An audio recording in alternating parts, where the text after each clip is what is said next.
Be me. Name is Brittany. 36 years old. Senior management consultant from Boston. Spent 12 years climbing the corporate ladder in America. Always vocal about gender equality and women in leadership. Posted constantly on LinkedIn about smashing glass ceilings. Attended every women in business conference I could find. Wrote articles about toxic masculinity in corporate culture. Felt like America was holding women back from their true potential. Started looking at international opportunities for higher pay. Got an offer from a major Swiss bank in Zurich. Senior consultant role with double my American salary. Generous benefits package and full relocation support. Switzerland kept ranking high in quality of life surveys. Everyone said Europe was more progressive than America. I imagine Switzerland as basically Germany but richer. Liberal, modern, gender equal, sophisticated workplace culture. My friends were jealous when I announced the move. Madison threw me a goodbye party at her apartment. Everyone toasted to my new life in progressive Europe. I packed my designer wardrobe and feminist book collection. Landed in Zurich on a crisp September morning excited. Company set me up in a beautiful apartment near the lake. Started work the following Monday at the bank headquarters. First day, and I'm getting introduced to my new team. Office is gorgeous. Modern architecture. Mountain views. Everyone dressed in expensive but conservative business attire. I notice immediately that the dress code feels stricter. Women in suits and modest blouses, men in dark suits. No casual Friday vibes I was used to in Boston. Herr Brunner is my new boss, 54 years old, very formal. Greets me with a firm handshake and zero small talk. Welcome to Switzerland, he says with a slight smile. You will find we work differently here than in America. I assume he means more progressively, more enlightened. He shows me to my office, hands me a thick employee manual. Says read this completely before tomorrow morning meeting. I notice the manual is 200 pages long and very detailed. Specific rules about everything from punctuality to lunch breaks. Dress code requirements that would shock American HR departments. Communication protocols that feel almost military in structure. I figure this is just standard European thoroughness. Week 1, and I'm trying to make a good impression. Notice that everyone arrives exactly at 8 a.m., not 8:01. People literally synchronize their watches to start meetings. Lunch is taken at exactly noon, not 11:55 or 12:05. Everyone returns to work at exactly 1 p.m. with precision. Coffee breaks are scheduled and tracked, not casual. I'm used to flexible American work culture and adjust slowly. My first big mistake comes during a team meeting Wednesday. I show up 2 minutes late because I stop for coffee. Walk in apologizing casually, like I would in Boston. Sorry guys, the line at Starbucks was crazy this morning. The room goes completely silent, and everyone stares at me. Herr Brunner looks at his watch, then looks at me coldly. Brittany, in Switzerland we begin meetings at the appointed time. Your tardiness has wasted 10 minutes of 7 people's time. That is 1 hour and 10 minutes of productive work lost. I sit down feeling embarrassed and try to brush it off. Sorry, I'll be on time tomorrow. Casual American smile. Nobody smiles back. They just continue the meeting in English. I notice everyone takes detailed notes by hand, not laptops. The meeting follows an exact agenda with time segments. Each person speaks in turn, no interrupting or jumping in. Decisions are made through formal voting, documented immediately. This feels nothing like American collaborative meeting culture. After the meeting, Herr Brunner asks me to stay behind, sits me down, and explains punctuality is sacred in Switzerland. Being late is considered theft of other people's time. If it happens again, there will be a formal written warning. I'm shocked because in Boston this would seem extreme. But I nod and apologize, determined to adapt to local culture. Week 2, and I'm starting to notice the gender dynamics. The bank has women throughout the organization at all levels. Senior partners include several women in important positions. This makes me feel better about my progressive paradise theory. Then I start paying attention to the actual roles women have. Most women cluster in HR, communications, legal, and admin. The investment banking and trading floors are mostly male. The C-suite executives are predominantly men over 50. Senior women tend to be in support functions, not revenue generation. This looks identical to American corporate structure, honestly. I bring this up with Heidi, a Swiss colleague my age. She's been at the bank for 12 years, very competent. Currently a senior manager in the compliance department. Heidi, why aren't more women in the trading division? She looks at me with genuine confusion at my question. Trading requires very long hours and high stress, she says. Most Swiss women prefer roles with predictable schedules. Why would we choose 70-hour weeks for higher pay when we can have good salaries and time for family? I push back, but isn't that conditioning by society? Don't you want to break those traditional patterns? She looks at me like I'm speaking a foreign language. Brittany, my husband works in trading. He loves the chaos. I prefer compliance work. It interests me more. We chose roles that suit our personalities and goals. Why is that a problem that needs to be solved? I don't have a good answer, so I change the subject. Month 2, and I'm settling into Swiss corporate life. The pay is amazing. My apartment is beautiful. Life is good. But I keep noticing things that bother my American sensibilities. Women in the office never wear pants, only skirts and dresses. I ask Heidi about this, and she laughs at the question. Of course we wear pants if we want. There's no rule. But most professional women here prefer skirts at work. It's just our cultural aesthetic has nothing to do with feminism. I wear pants the next day to make a feminist statement. Nobody says anything, but I notice I look completely out of place. Like wearing a baseball cap to a black tie event. Switch back to skirts the following week, defeated. Month 3, and there's a major company event coming up. Annual partners dinner at a historic Zurich restaurant. Very formal affair, with banking industry leaders attending. I'm invited as a junior consultant, which is a big honor. Madison calls me from Boston to hear about Swiss feminism. I've been struggling to articulate what I'm seeing here. So I tell her the women here aren't oppressed exactly, but they accept traditional roles without questioning them. Madison is horrified, says I need to be louder about equality. Show them what real American feminism looks like in action. I take her advice to heart for the upcoming partners' dinner. Plan to make some progressive points during the conversation. Maybe inspire the Swiss women to demand more from their careers. The dinner arrives, and I'm seated next to Herr Brunner himself, and his wife Margaret, who is a doctor at a major hospital. I see this as a perfect opportunity for feminist discussion. Ask Margaret about challenges of being a working mother in medicine. She looks puzzled, says she works part-time 3 days a week. Has plenty of time for her 3 children and family activities. Her husband supports her career, which she enjoys very much. I push further, but don't you want to be a senior physician? Lead a department, run a hospital, achieve more in your field. She looks at me kindly, but firmly, with a Swiss directness. Brittany, I love medicine, but I love my family more. My career is meaningful, but it's not my entire identity. This is a strange American assumption that more is always better.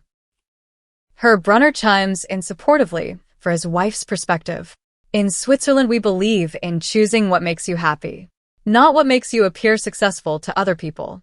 I try to argue that women have been conditioned to choose family, that if society valued women's careers more, they would pursue them. The whole table is now listening to our conversation. An older Swiss banker named Steiner joins the discussion.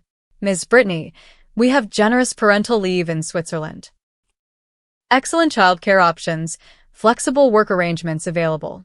Women have every opportunity to pursue intensive careers if they choose. Most simply do not choose that path when given full freedom. Is that not their right to make that choice for themselves? I'm trapped because I can't argue against individual choice. But it bothers me that the choice always seems to favor tradition. Something feels wrong, but I can't articulate what it is. The dinner ends with polite goodbyes, and I go home frustrated. Spend the weekend processing what's happening to my worldview. Month 4, and a major project lands on my desk at work. Need to lead a team of 7 consultants on a banking merger. This is exactly the kind of high-stakes work I came here for. 6 of my 7 team members are men, mostly Swiss and German. The one woman is younger than me, more junior in experience. I decide to run the project with American collaborative style. Lots of brainstorming sessions, open discussions, flat hierarchy. Encouraging everyone to challenge ideas and push back creatively. The Swiss and German team members are confused by my approach. Stefan, a senior German analyst, asks for clarification politely. Brittany, what is the structure of this project exactly? Who has decision authority and what are the deadlines? I explain we'll work it out collaboratively as a team. He looks at me like I just suggested anarchy in the workplace. That's not how we work here. We need clear hierarchy. You are the project lead. You make decisions, we execute. Otherwise, nothing gets done efficiently and accountability is lost. I push my American style anyway. It's worked for me before. 2 weeks in the project is behind schedule and disorganized. The team is frustrated because they don't know who decides what. Stefan finally asks for a private meeting in his office. Brittany, with respect, your management style is causing problems. Swiss business culture requires clear authority and structure. What you call collaboration we experience as confusion and waste. Please make decisions and let us do our jobs efficiently. I take this as patriarchal pushback against female leadership. Insist that we'll do it my way because I'm the project lead. 3 more weeks pass, and the project is now seriously delayed. Herr Brunner calls me into his office for a serious conversation. Sits me down with concern in his voice, but Swiss directness. Brittany, your project is failing and your team is unhappy. Your American consensus building doesn't work in Swiss banking. We need decisive leadership with clear chains of command. I think the cultural adjustment is harder for you than expected. I'm devastated because I've never failed at a project before. Try to defend my approach as more inclusive and progressive. Herr Brunner cuts me off with surprising firmness in his tone. Inclusive of what, Brittany? Inclusive of inefficiency. Inclusive of missing deadlines that affect millions in revenue. Your ideology is causing real financial damage to this project. You must adapt or this assignment will not work for you. I leave his office and walk straight to the bathroom crying. This wasn't supposed to happen in progressive European banking. I'm supposed to be teaching them American-style equality. Not being told my methods are causing professional damage. Call Madison that night for emotional support across the ocean. She's outraged on my behalf about the patriarchal Swiss culture. Says I should report him to HR for sexist treatment immediately. Tell me about gender discrimination laws I can leverage. I almost do exactly that, but something stops me from acting. Decide to actually try Stefan's suggested approach for 1 week. Make decisions clearly, assign tasks specifically, set hard deadlines. The transformation in the project is honestly remarkable. Tasks get completed on time, the team stops being frustrated. We catch up on the schedule within the first week of changes. Stefan even compliments my new approach during a team meeting. This is much better leadership. The project is on track now. I should be relieved, but instead I feel deeply confused inside. Did the team only respect me when I acted more authoritarian? Or was my American style genuinely just inefficient for Swiss banking? Month 6, and I'm starting to make Swiss friends outside work. Annika is a 38-year-old marketing executive at another bank. We met at a Women in Finance networking event in Zurich. She's confident, successful, and has 2 young children at home. We have coffee regularly to discuss our different perspectives. I share my frustrations about Swiss women not being more ambitious. Annika listens patiently and gives me her thoughtful response. Brittany, I think you misunderstand what we're trying to achieve. You think feminism means women should want what men have built. Long hours, status competitions, sacrificing family for promotions. What if we want to keep what's good about traditional life, while having access to the same opportunities as men? That's not the same as wanting to live like men live. This perspective hits me harder than anything I've heard yet. Annika continues with patience as I try to process her words. Swiss women fought for the right to vote, to work, to lead. We have all those rights, and we exercise them how we choose. Many of us choose part-time work and strong family involvement. That's not because we're oppressed or settling for less in life. It's because we genuinely value those things over corporate climbing. Why is American feminism so threatened by women making different choices? I don't have a good answer to her direct and reasonable question. Spend the entire next week thinking about this conversation deeply. Month 7 and Switzerland has a referendum on the work week. Proposal to mandate 4-day work weeks for all major companies. I expect Swiss women to enthusiastically support this measure. Less work means more time for the careers I want them to pursue. The referendum fails by a huge margin, including women voters. I ask Heidi at lunch why she voted against the 4-day week. Because I like working 5 days, she says with surprise at me. My job is meaningful and challenging. Why would I want less of it? The proposal would have reduced our productivity and our pay. For the benefit of who exactly? People who don't enjoy their work. I realize Swiss workers genuinely like what they do for a living. It's not just income or status. The work itself has real meaning. This is so different from American culture of working for weekends. Maybe that's why they don't feel the need to climb constantly. The work itself is rewarding, so the title chase matters less. Month 8, and I have my mid-year performance review meeting. Frau Vogel from HR conducts it instead of her Brunner directly. She's 48, severe-looking, completely no-nonsense personality. Brittany, your technical work has been excellent overall. Your project recovery showed good adaptation skills eventually. However, we have concerns about your cultural integration here. You consistently push American workplace norms onto Swiss colleagues. This creates friction and damages team cohesion across departments. I try to defend myself by talking about progressive values.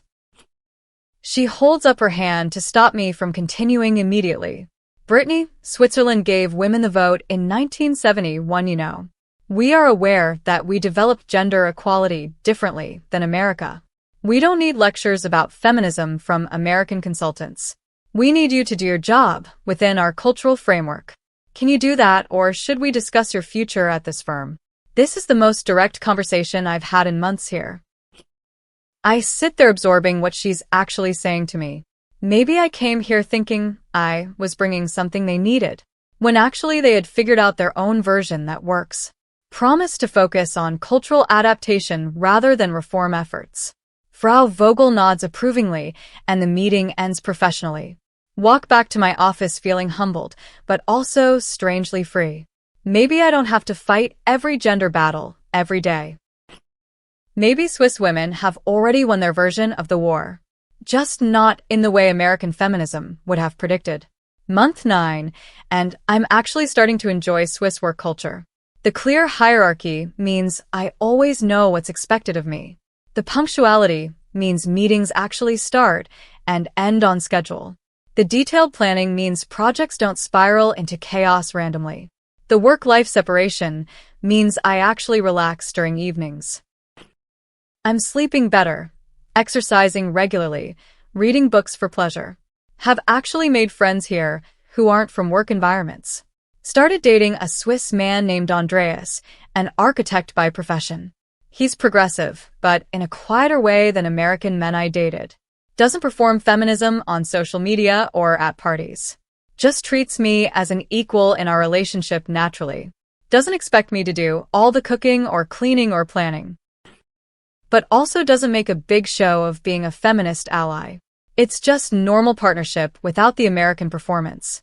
This is so different from the men I dated back in Boston, where every relationship felt like a political negotiation constantly. Month 10, and I get invited to a Swiss baby shower. One of my colleagues, Bridget, is having her second child soon. The shower is small, intimate, just close women friends gathering. No games, no themes, no gender reveal nonsense or extravagance. Just women sitting together drinking tea and giving practical gifts. Bridget plans to take 6 months of paid maternity leave at home, then return to work part-time at 60% for the first year. Her husband will take 3 months of paid paternity leave too. Then they'll use subsidized childcare for the remaining time. I ask if she worries about her career during this time off. She looks at me with genuine confusion at the question. My job will be there when I return, the law guarantees it. My colleagues will cover my work, I'll cover theirs sometime. This is just how things work in Switzerland, why would I worry? I think about American friends who hide pregnancies from employers, who return to work 2 weeks after giving birth out of fear, who pump milk in their cars between meetings and conferences. Switzerland has actually solved problems we still pretend don't exist. While I was busy criticizing them for not being progressive enough. Month 11 and Madison flies out from Boston to visit me. She's been hearing about my changing perspective on Swiss culture and wants to see for herself if I've been converted by patriarchy. I take her around Zurich, show her my office building proudly, introduce her to Heidi and other female colleagues from work, take her to dinner with Annika and some other Swiss professional women. Madison spends the evening trying to provoke Swiss feminist outrage, brings up the gender pay gap, glass ceilings, mansplaining situations. The Swiss women listen politely, but seem genuinely confused by her energy. Heidi finally responds with characteristic Swiss directness. Madison, we have laws against pay discrimination, and they work. We have generous parental leave and excellent childcare options. We can choose any career we want, and we get promoted on merit. What exactly are we supposed to be angry about right now? Madison is taken aback. She's never met women who don't want feminism. On the way back to my apartment, she's quiet and thoughtful. Finally asks me, are these women in some kind of cult or something? I laugh because I had similar thoughts when I first arrived here. Tell her, no, they just have different priorities than American women. And they've built systems that support those priorities effectively. They don't need to fight for things they already have access to. Madison stays with me for another week and gradually softens. Notices that Swiss men help with everything around the apartment. Sees that Swiss couples seem genuinely partnership-oriented. Watches Andreas treat me with respect without making it a statement. By the end of her visit, she admits this place is different. Not better or worse, just different in unexpected ways. Year mark hits, and I'm completely changed person from when I arrived. Still believe in equality, but understand it more nuanced now. Equality of opportunity, not always equality of identical outcomes. Some women want to climb the corporate ladder aggressively. Others want to pursue careers while prioritizing family deeply. Both are valid choices when systems support both options fairly. America forces women to choose between career and family often, then judges them harshly for whichever choice they end up making. Switzerland actually makes both choices viable through real policy, and lets women decide what they value most in their own lives, without political pressure to perform feminism in particular ways. Month 13, and I get promoted to senior consultant officially. Herr Brunner himself delivers the news in his office personally. Brittany, you have learned to work within our culture successfully. Your technical skills combined with Swiss methodology are valuable.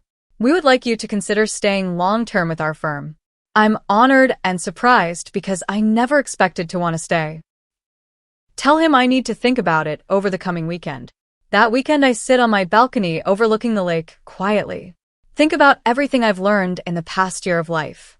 About work, about feminism, about happiness, about meaning itself. I came here thinking I would teach Switzerland about equality. Instead, Switzerland taught me what equality actually feels like. Not the constant fighting and proving that defines American feminism, but quiet confidence in your own choices without external validation. Working with men who treat you as equal without making it a thing. Living in a society that supports women's actual choices, not just slogans. Monday morning, I tell Herr Brunner I want to stay long-term. He smiles for maybe the first time since I started working here. Welcome to Switzerland, Brittany, properly this time around. Year 2 starts, and I'm fully integrated into Swiss work culture. I show up exactly on time for every meeting without fail. I dress conservatively because I prefer it now to American casual. I make decisive leadership choices, and my team performs excellently. I leave work at exactly 5 every day and don't check email at home. I take my full vacation days and actually disconnect during them. Have stopped posting about feminism on LinkedIn entirely now. Stopped attending women in business conferences as a regular thing. Because I no longer feel the need to fight battles already won here. I just live my life, do my work, enjoy my relationship and friends. The constant political performance has fallen away from my identity. I feel more like myself than I have in my entire adult life so far. Madison and I talk less frequently now than we used to weekly. We've grown apart because she doesn't understand my evolution. She sees me as having abandoned the cause of women's empowerment. I see myself as having found a more authentic version of equality. One that doesn't require constant outrage to feel meaningful daily. One that allows for joy and contentment and stable life satisfaction. Year 2 and I become engaged to Andreas in a quiet ceremony. He proposed during a hike in the Alps near his hometown actually. Simple, romantic, no Instagram production for social media followers. We're planning a small Swiss wedding for next summer in his village. I'll take his last name because I want to, not because I have to. We'll work part-time when we have children because I want to. We'll probably live in Switzerland forever because it suits me. Madison thinks I've been brainwashed by European patriarchy. I think I've finally seen what genuine equality looks like. It's not American feminism with its endless culture war battles. It's not Swedish feminism with its institutional restructuring efforts. It's just Swiss practicality, where things actually function for everyone. Where women can lead if they want to without fighting for permission. Where women can prioritize family without being judged as failures. Where men can be partners without performing allyship constantly. Where work is meaningful but doesn't consume your entire identity. Where success is measured by life satisfaction, not by climbing rankings. Year 3, and I'm fully Swiss in everything but my passport status. Speak fluent German now thanks to dedicated language classes weekly. Have permanent residency and am applying for Swiss citizenship soon. My career is going better than it ever did in America, actually. My personal life is happier than I ever thought possible for me. My relationships are deeper because they're not constant performance. I rarely think about American politics or culture wars anymore. It feels like a different lifetime that I barely recognize now. Like I was a different person playing a role I was told to play. Performing outrage I didn't really feel for an audience that didn't care. Anyway, that's my story about moving to Switzerland for high pay. And finding that traditional work ethics actually saved my life completely. The Swiss didn't need American feminism to liberate their women.